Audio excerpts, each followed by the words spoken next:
Hi, I'm Cole Hauser, and today for my final, I'm talking about Howard Rock. Now, I'm going to be talking about some rougher subjects, specifically about Project Chariot. Now, I suggest everybody, if you are watching this video, go and research about Project Chariot and specifically what happened to the people of Point Hope after. Also, look at what happened with cancer around that time as well. A great man is born. Howard Rock was born in Point Hope, Alaska in 1911.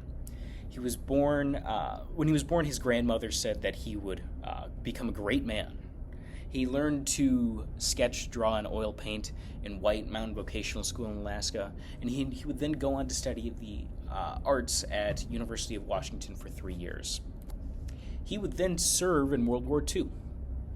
When he was drafted, he went to the Eastern Front in North Africa as a radio operator, and after the World War II was done, he went back to Seattle, and he was an artist and jewelry maker. Later in 1961, he would then return to his hometown of Point Hope, and he would protest something called Project Chariot. Project Chariot is a part of Operation Plowshare. It's a not incredibly well-known attempt for the U.S. government to launder the reputation of atomic weapons by quote-unquote finding useful and peaceful ways of atomic weapons use. This was done specifically to help the public support their creation during the Cold War, in which weapons were obviously mass stocked and created. The idea was to quote-unquote turn swords into plowshares, or turn a weapon of war into something peaceful by using atomic bombs for infrastructural methods, like the creations of harbors, canals, and also stirring natural gas reserves. One of those projects, one of the beginning projects actually, was called Project Chariot, and it was to be done 30 miles south of Point Hope. And the plan was to detonate 5 atomic bombs to create a harbor. Many residents of Point Hope protested Project Chariot, as not only would it mostly frozen port not help them economically, as they couldn't even use it for 3/4 of the year, they would also brought up the point that it would irradiate their food sources like caribou and marine life that they hunted and fished for. After pushback from the residents, Howard Rock, specifically a key spokesman during that time, against the AEC, or the Atomic Energy Commission, after those protests, Project Chariot was luckily shelved. Sadly, this did not solve the harm overall, as Project Chariot was already being prepped for. The preparation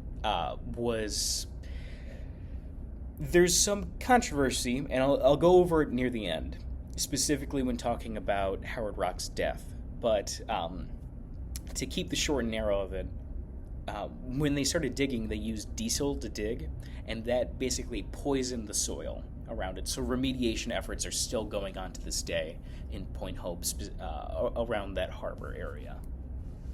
All right, the Tundra Times and later achievements. In 1962, the Arctic Slope Native Association wanted to form a newspaper with Howard. So in October of that year, the Tundra Times was started, with Howard as the editor and publisher.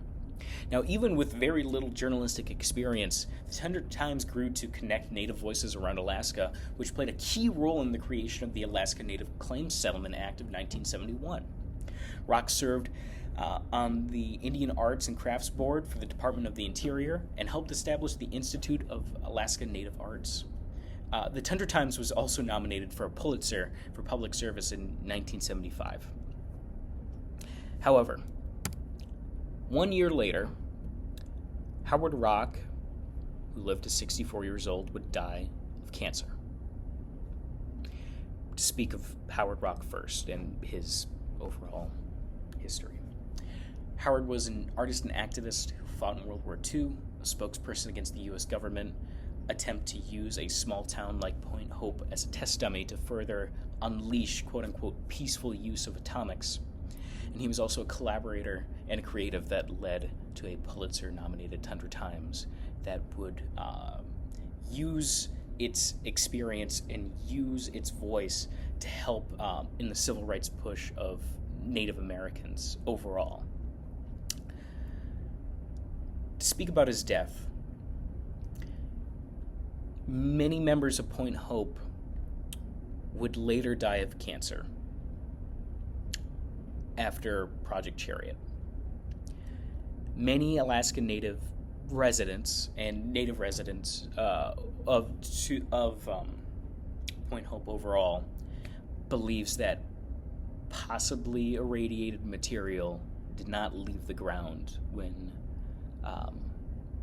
the U.S. government pulled out. While this is very much denied by the U.S. government, what has been true is that there were vast numbers of cancer-related deaths after Project Chariot.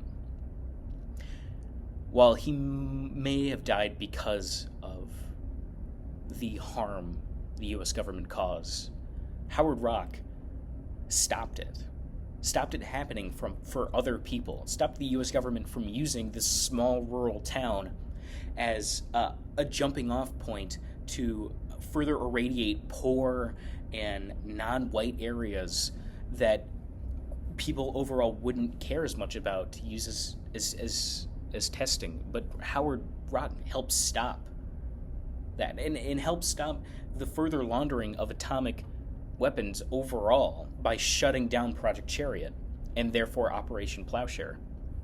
Overall, he should be remembered as a amazing artist. He should be remembered as B, a civil rights leader that helped the creation of many civil rights for Native peoples, and C, a possible possible savior for many rural towns that could have been exposed to more radiation due to the harmful hand of the U.S. government. Overall, thank you. Here is a list of my works cited. I please go out and research some of this yourself. I had no idea about the stories before I went out, so please go out and look, especially at the Plowshare program and Project Chariot. Anyways, thank you.